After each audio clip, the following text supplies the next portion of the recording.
আসসালামু আলাইকুম। আশা করি ভালো আছেন। অনেকদিন পর ভিডিওতে। আর স্বাধীনতা 2.0 এর পর ১ম সিলেট গেলাম। সবকিছু ঠিকঠাক লাগের, কোনো গ্যাঞ্জাম নাই।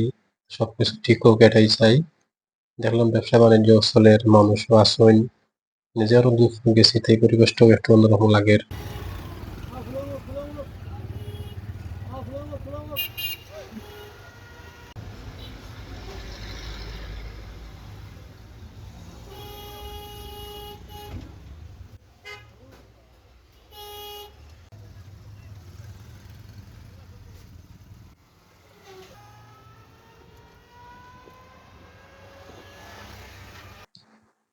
তো আমি যাইমু ফার, ভাবলাম আজকে কিং ব্রিজ হইয়া যাই। সিলেট যদি আসি, এদিকে কখনো আসা হয় না, তাই আজকে এদিকেই যাবো, এটা ঠিক করলাম। কিং ব্রিজ দিয়া হাঁটি হাঁটি পাড়ি দিতে ভালো লাগলো।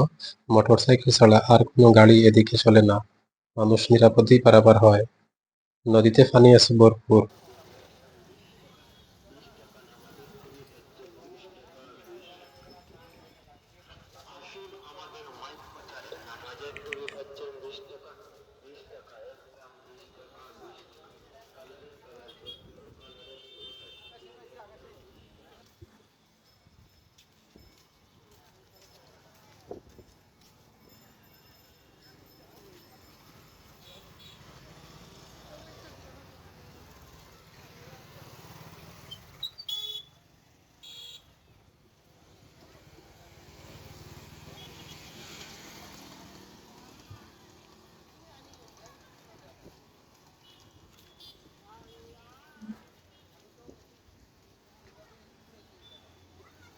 আর ও হইল সিলেটের ঐতিহ্যবাহী গড়ি, কিং ব্রিজের পাশেই আছে।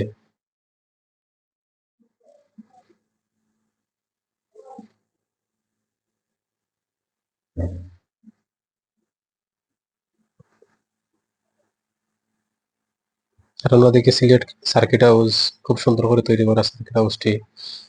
আর আমি যাব জেলা প্রশাসকের কার্যালয়ে, জরুরি একটা কাজের জন্য। জেলা প্রশাসকের কার্যালয়ের সামনে, কোর্টের সামনে সবকিছু দেখলাম ঠিকঠাক। এমনকি বন্দরবাজার পয়েন্টও গাড়ি মানুষের চলাচল ঠিকঠাক। তারপর কাজ শেষ করে বাড়ির উদ্দেশ্যে রওনা হলাম।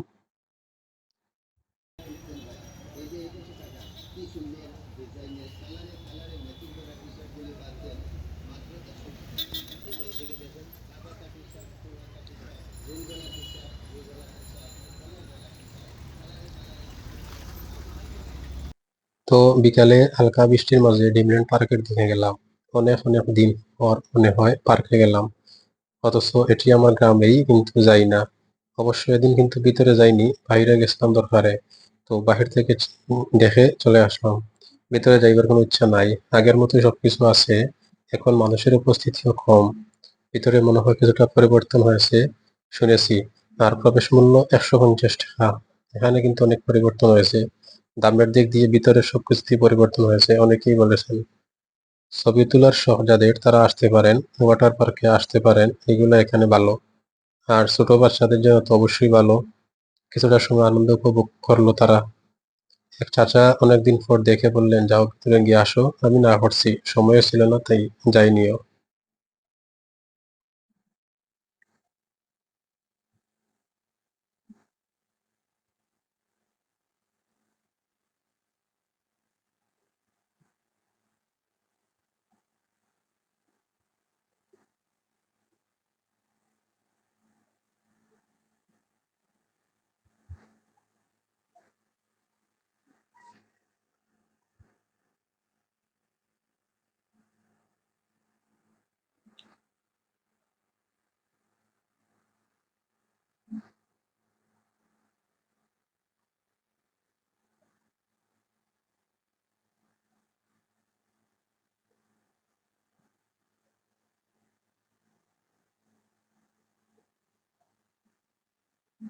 পার্সোনাল ফ্যামিলির জন্য পারফেক্ট ছোট একটি গাড়ি, দেখে খুব ভালো লাগলো।